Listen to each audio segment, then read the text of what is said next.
আপনারা জানেন যে গত ঈদুল ফিতর, ঈদুল আজহা এবং এবারের ঈদুল ফিতর এই ৩ বারের মতো আমরা শতভাগ অনলাইনে টিকিট দিয়েছি এবং যাত্রী সাধারণের কথা ভেবেই যাত্রী যে অবর্ণনীয় দুর্ভোগ ছিল, এখানে ঘন্টার পর ঘন্টা ওয়েট করতে হতো টিকিটের জন্য, সেটা ঘরে বসেই সে টিকিট কাটতে পারছে এবং শতভাগ অনলাইনে যে টিকিট দিয়েছি এছাড়াও আমরা মোট আসনের বিপরীতে 25% স্ট্যান্ডিং টিকিট কাউন্টার থেকে দিচ্ছি, যেটা ট্রেন ছাড়ার 2 ঘন্টা পূর্বেই যাত্রী পাচ্ছেন। এছাড়া মেল, লোকাল, কমিউটার ট্রেন ছেড়ে যাচ্ছে এবং আজকে যে 67 জোড়া ট্রেন প্রতিদিন ঢাকা থেকে ছেড়ে যাবে, এর মধ্যে ইন্টারসিটি 42 জোড়া এবং মেল, লোকাল, কমিউটার 25 জোড়া, টোটাল 67 জোড়া ট্রেনের মধ্যে এই পর্যন্ত যতগুলো ট্রেন ছেড়ে গিয়েছে সকাল থেকে এই পর্যন্ত সবগুলোই রাইট টাইমে ছেড়ে গিয়েছে, কোনো সমস্যা হয়নি। এবং আপনারা জানেন যে আমরা টিকিট চেকিং ব্যবস্থায় 3 স্তর বিশিষ্ট টিকিট চেকিং ব্যবস্থা রেখেছি।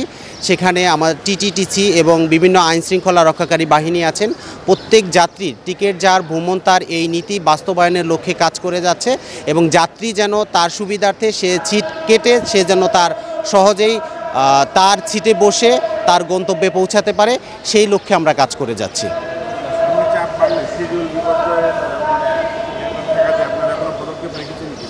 জি, আমাদের এরকম কোনো আশঙ্কা নাই, সব কিছুই ঠিকঠাক এখন পর্যন্ত চলছে এবং আমাদের অতিরিক্ত কোচ সংযোজন করা হবে। যদি কোনো কোচের ড্যামেজ হয় সেটাও আমরা রিপ্লেস করা আছে, আমাদের ইঞ্জিনও রেডি থাকবে এবং এই সার্বিক বিষয়ে আমাদের প্রস্তুতি আছে এবং আমরা আশা করছি বিভিন্ন আইনশৃঙ্খলা রক্ষাকারী বাহিনী বা অতিরিক্ত যে যাত্রীর চাপ আমরা মনে করি যে 8 এবং 9 তারিখে যেটা হবে সেটা আমরা আশা করি যে সামাল দিতে পারবো ইনশাল্লাহ।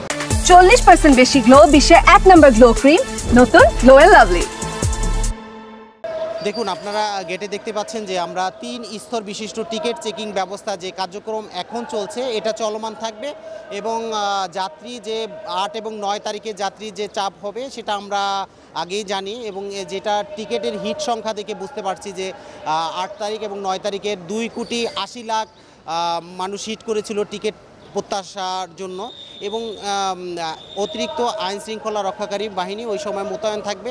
আশা করি আমরা ভালোভাবেই সেটা সামাল দিতে পারবো। ধন্যবাদ। শাহ আলম কিরণ শিশির, বিভাগীয় বাণিজ্যিক কর্মকর্তা, বাংলাদেশ রেলওয়ে, ঢাকা।